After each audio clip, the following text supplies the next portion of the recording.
सालों से कालू कौवे ने लॉटरी की एक टिकट संभाल कर रखी हुई थी। ये लॉटरी की टिकट तो मेरे काम की नहीं है, मैं इसे कहीं बेचकर कुछ पैसे ले लेता हूँ। कालू जी, ये टिकट तुम कहाँ लेकर जा रहे हो? मैं इसे बेचने जा रहा हूँ। कालू जी, मेरे पास 100 रुपए है, तुम मुझसे 100 रुपए ले लो और ये टिकट मुझे ही दे दो। जो टिकट मेरी नहीं लगी वो तुम्हारी कहाँ लगेगी? मगर गौरी कौवी अपने पति कालू कौवे से वो लॉटरी की टिकट ले लेती है। ऐसे ही कुछ दिन गुजर जाते हैं और फिर एक दिन गौरी कौवी बाजार जाती है। वो अपनी लॉटरी की टिकट भी साथ ले गई थी। चाचा छम छम, ये मेरी लॉटरी का नंबर तो चेक करो, हो सकता है मेरा भी कोई इनाम लग गया हो। फिर चाचा छम छम गौरी से लॉटरी की टिकट लेकर उसे देखता है। बधाई हो गौरी, तुम्हारा तो पूरा 1 लाख का इनाम लगा है। ये सुनकर गौरी तो उछलने लगती है। 1 लाख? मुझे विश्वास नहीं हो रहा। फिर चाचा छमछम गौरी कौवी को 1 लाख रुपए दे देता है। गौरी वो पैसे लेकर घर चली जाती है। कालू कालू, मैं ना कहती थी मेरी किस्मत तुमसे अच्छी है, मेरा इनाम लग गया है, मेरा पूरे 1 लाख का इनाम लग गया है। ये सुनकर कालू कौवा भी उछलने लगता है। हम अमीर हो गए, हम अमीर हो गए गौरी। हम नहीं, मैं अमीर हो गई हूँ। अब मैं यहाँ एक बड़ा और नया घर बनाऊंगी। मगर कालू, मेरे बड़े घर के पास चिड़िया का टूटा हुआ घोंसला अच्छा नहीं लगेगा। मैं अभी चिड़िया को यहाँ से भगा कर आती हूँ। गौरी भागी भागी चिड़िया के पास जाती है। छोटी चिड़िया, मैं अपना नया घर बना रही हूँ। बहुत बड़ा घर बनाऊंगी मैं। मेरा 1 लाख का इनाम निकला है। ये तो बहुत खुशी की बात है गौरी बहन। खुशी की बात तो मेरे लिए है, मगर चिड़िया अब तुम्हें यहाँ से जाना होगा, क्योंकि मेरे बड़े घर के पास तुम्हारा ये छोटा सा घोंसला मेरे घर की डेकोरेशन खराब कर देगा। ऐसे कैसे? मैं तो नहीं जाऊंगी। मैं यहाँ इस पेड़ पर कब से रह रही हूँ। अगर तुम ना गई तो मैं तुम्हारा घोंसला ही तोड़ दूंगी। गौरी बहन, लड़ाई ना करो, पहले जाकर अपना नया घर तो बना लो, फिर मैं भी चली जाऊंगी यहाँ से। मैं कबूतर के पास जा रही हूँ। फिर गौरी भागी भागी कबूतर के पास जाती है। सुन लो गंदी आँखों वाले, कान खोल कर सुन लो। अब क्या हुआ काली कलोटी? अब तो मैंने कुछ भी नहीं किया। मेरा इनाम लगा है, वो भी पूरे 1 लाख का, और मैं नया घर बना रही हूँ। तो बनाओ जाकर, मुझे क्यों बताने आई हो? इसलिए कि आज के बाद तुम अपनी ये गंदी गंदी आंखें लेकर मेरे घर के सामने से नहीं गुजरोगे। घर अभी बना नहीं और आगे मुझे घर के सामने से रोकने के लिए मैंने कह दिया है, अगर तुम मेरे घर के सामने से गुजरे तो मार मार कर मैं बंदर बना दूंगी तुम्हें। पापा, मुझे पैसे दे, मैंने पास वाले जंगल में मेला देखने जाना है। एक बार कहा ना, मेरे पास पैसे नहीं है, तुम्हारी माँ आए तो उसे ले लेना।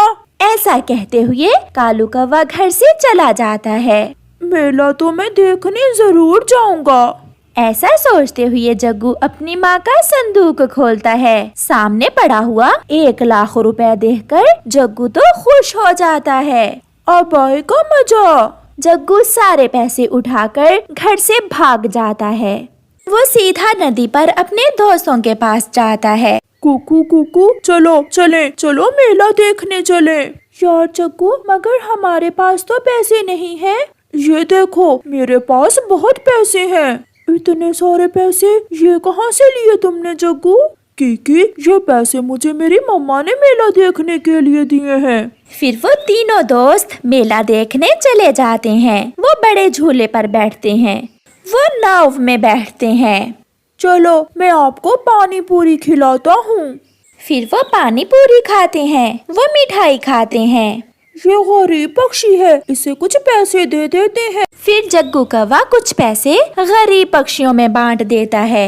जग्गू, तुम्हारे मम्मा पापा बहुत अच्छे हैं जो तुम्हें इतने सारे पैसे दिए मेला देखने के लिए। हाय, मैं मर गई। कहाँ है मेरे पैसे? मेरे पैसे कहाँ हैं? इसी संदूक में तो मैंने रखा था अपना 1 लाख रुपए। गौरी रोती हुई घर से भागती है। कालू कालू, कहाँ है मेरे पैसे? मेरे पैसे कहाँ हैं? गौरी अपने पति के पास नदी पर जाती है। तुम्हारे पैसे? मुझे क्या मालूम, मैं तो सुबह से यहाँ हूँ। मुझे सीधे से बता दो, तुमने जरूर मेरे पैसे चुरा कर नशा किया होगा। गौरी, मैं सच कह रहा हूँ, मुझे कुछ मालूम नहीं है। पूरे जंगल में तो तुम बताती फिर रही हो सकता है किसी ने चुरा लिए होंगे तुम्हारे पैसे। गौरी वहाँ से भाग जाती है।